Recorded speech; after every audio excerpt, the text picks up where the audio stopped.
What is up, disc golfers? Today on Iceberg TV, we are going to try a tip from Gannon Burr that I learned from a BODANZA disc golf video.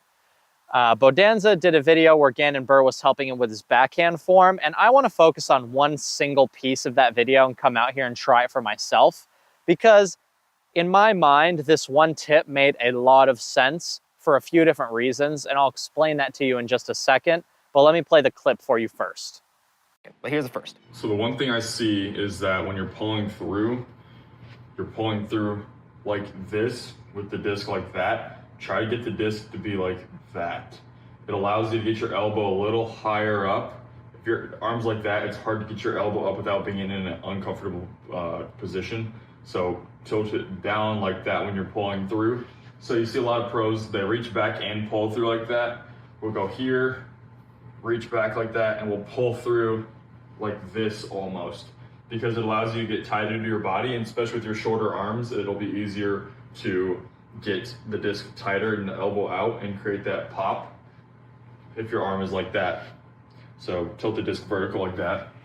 Okay, I was a little uncalled for with the short arm comments, but that mainly is when you reach back instead of Okay, so now that you guys have seen the clip, I want to do my best to try and recreate that tip from Gannon Burr. And the tip that we're going to work on today is obviously keeping the disc a little more vertically, which is going to help you keep your elbow up, which is going to help you get a better, release angle and snap on the disc.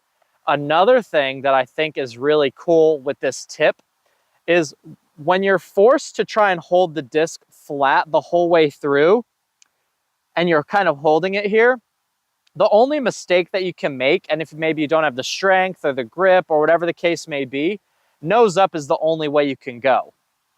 When you're starting here, the only way you can go is here. Like, you're not going to turn the disc even more nose up than this. So it kind of forces you to put the nose down as you throw, and you're going to do that sort of Ricky Wysocki turn the key type motion, which is a really good way to help keep your nose angle down. So I'm going to do my first throw with that. I got an Innova Piranha here, a putter, and a couple of other random discs that we'll be using for today's video. But we're going to try it first with the Piranha.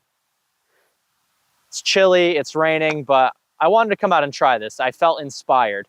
So another thing that's really good when you're learning new disc golf techniques is to, when you're trying to learn something new, overcorrect.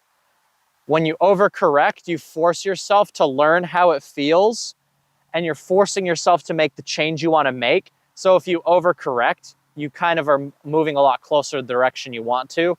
And then once you've overcorrected and learned how it feels, you can then adjust it and make it more comfortable. So that's something Scott Stokely helped me with. But what I'm going to focus on here is keeping my elbow up and the angle of the disc down, and then we'll just sort of see how we go. It feels really uncomfortable, but if Gannon does it, Gannon usually knows best. So we're going to give it a try. And I can immediately tell the nose was way down on that disc. That Piranha went about 32 feet. That disc is an absolute brick. It does not go anywhere. Now I've got a metal flake tomb here. I'm going to try and keep elbow up, disc down.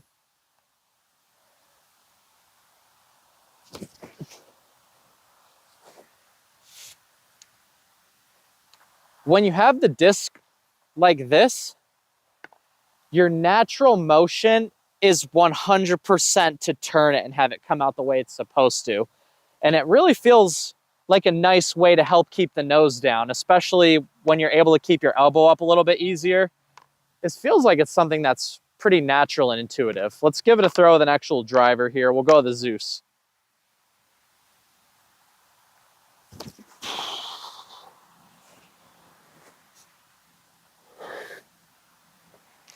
Feels like it's not so much a power tip for me as it is a nose angle tip.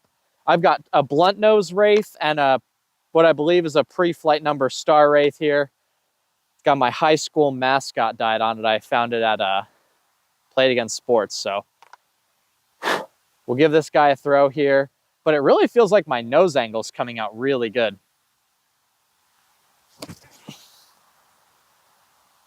That feels awesome. I'm not going to say it feels incredibly more powerful. I'd have to go and measure the distance to truly know that. And it's also really cold, so I'm probably not throwing as far as I normally would. So I hope that tip helped you. I think it's gonna help me. It's definitely gonna be something I'm gonna continue to work on with my form. The challenges I see with this is trying to do something like this with your understable discs. So as far as, you know, hyzer flips and maybe flip your disc shots, maybe you don't wanna do it to that extreme, but you can then, you know, make adjustments from there and start working on angles. But when you're learning a new technique or a new form, I would highly recommend overcorrecting so you can really truly understand what it feels like to do that form. So start with the elbow really high and the disc really vertical, and then kind of make it comfortable from there. I'm sure there's plenty of different variations that might feel more comfortable for you than what I originally explained, but I would definitely advise trying this. Comment down below. You're watching Iceberg TV. Shout out to BODANZA, shout out to Gannon, two great guys. You're watching Iceberg TV, and take care.